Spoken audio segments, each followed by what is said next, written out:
और भारत पर तो और भी गंभीर असर हुआ है। साथियों, भारत के पास बड़े बड़े तेल के कुएं नहीं है। हमें अपनी जरूरत का पेट्रोल, डीजल, गैस, ये सब बहुत बड़ी मात्रा में दुनिया के दूसरे देशों से, बाहर से मंगाना पड़ता है। युद्ध की वजह से पूरी दुनिया में पेट्रोल, डीजल, गैस और फर्टिलाइजर के दाम बहुत अधिक बढ़ चुके हैं, आसमान को भी पार कर गए हैं। अड़ोस पड़ोस में देशों में क्या हाल है वो तो अखबारों में आता है। भारत सरकार इस युद्ध के पिछले 2 महीनों से देशवासियों को इस संकट से बचाने के लिए लगातार प्रयास कर रही है। नागरिकों पर बोझ न पड़े, इसके लिए सरकार सारा बोझ सरकार खुद अपने कंधे पर उठा रही है। लेकिन साथियों, जब सप्लाई चेन पर संकट लगातार बना रहे तो हम कितने भी उपाय कर लें, मुश्किलें बढ़ती ही जाती है। इसलिए अब देश को सर्वोपरि रखते हुए, मां भारती को सर्वोपरि रखते हुए हमें एकजुट होकर के लड़ना होगा। हमें याद रखना है,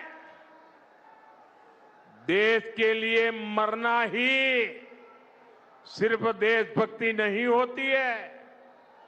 देश के लिए जीना और देश के प्रति अपने कर्तव्यों को निभाना, वो भी देशभक्ति होती है।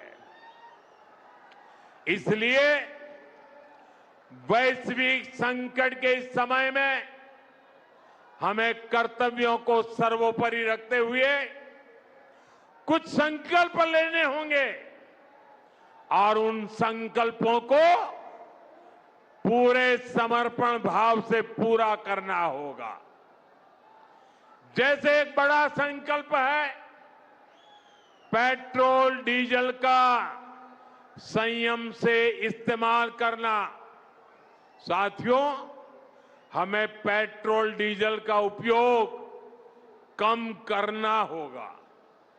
शहरों में जहां मेट्रो है वहां हम तय करें कि हम मेट्रो का ही उपयोग करेंगे, ज्यादा से ज्यादा मेट्रो में ही जाएंगे।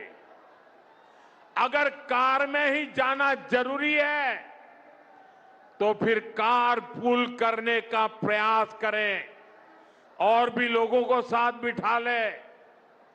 अगर हमें कहीं सामान भेजना हो तो कोशिश करनी है कि वह ज्यादा से ज्यादा रेलवे गुड्स के जो ट्रेन होती है, रेलवे की सर्विसेज से भेजे, ताकि इलेक्ट्रिक रेलवे होने के कारण पेट्रोल, डीजल की जरूरत नहीं पड़ती है। जिन लोगों के पास इलेक्ट्रिक व्हीकल है वो भी कोशिश करें कि इलेक्ट्रिक व्हीकल का ज्यादा से ज्यादा उपयोग करें। साथियों, हमने कोरोना के समय में वर्क फ्रॉम होम की, ऑनलाइन मीटिंग्स की, वीडियो कॉन्फ्रेंस की, ऐसी अनेक व्यवस्थाएं विकसित की और हमें आदत भी हो गई थी।